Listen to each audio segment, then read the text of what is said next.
brief title, Early 20s, Terminal. Didn't realize. Back when I was 22, my brother was a few years older. We bought a B-25 bomber, a helicopter, and a couple small crop dusting airplanes. It was backed up by our mom and dad. $1968, about $100 grand. Got to have some confidence in a couple of their crazy kids. Bert was the gentleman we bought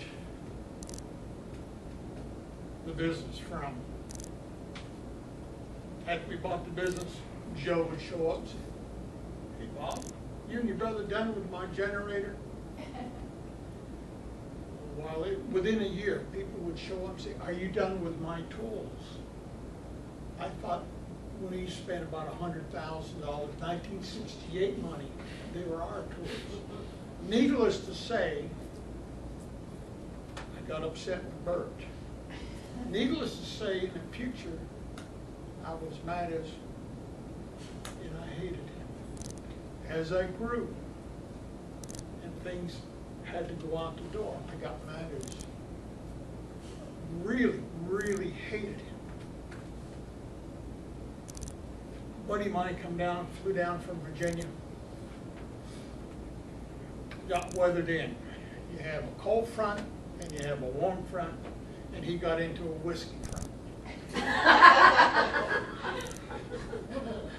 sent him on Eastern Airlines back to Richmond. I flew his airplane back to Virginia. Raleigh and I going out for a few beers and some rockfish. Before we even got on the main highway, we were talking about things, and I brought up Bert.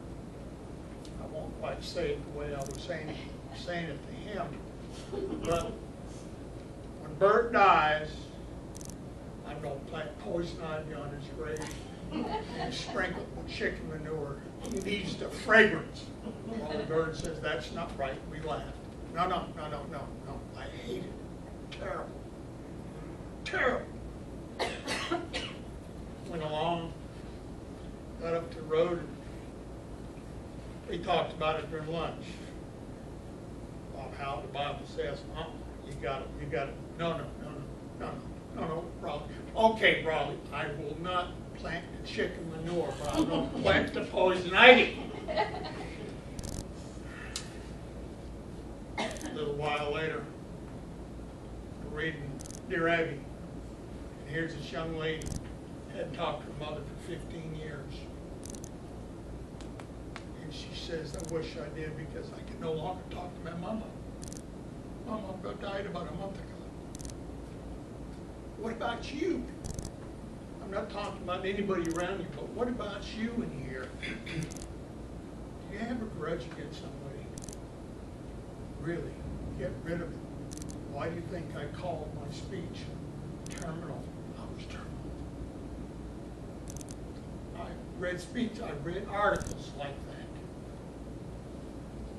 And I eventually started saying, I never went to college, but I paid a healthy tuition. I started understanding that Bert moved back out of Mexico to Stewart area.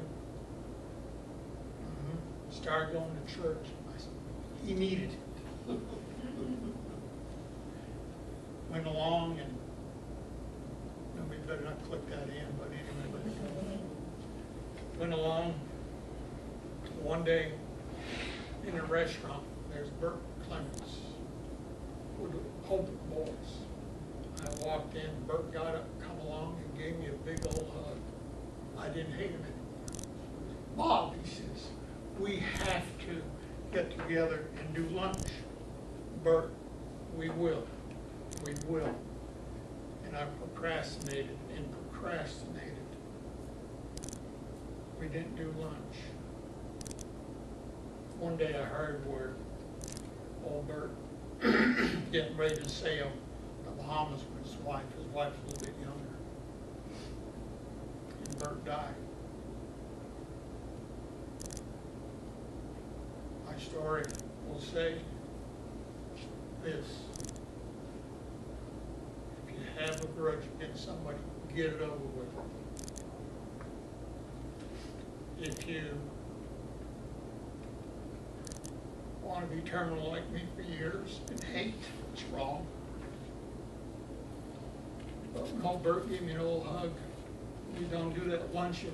I said, this is gonna put the ice pick, it's gonna put the cap on the problem I had with him for years. It's gonna finish it. It was finished anyway, but I just had to shut the door and walk the hatred. I just want to share with you that I failed as Toastmaster.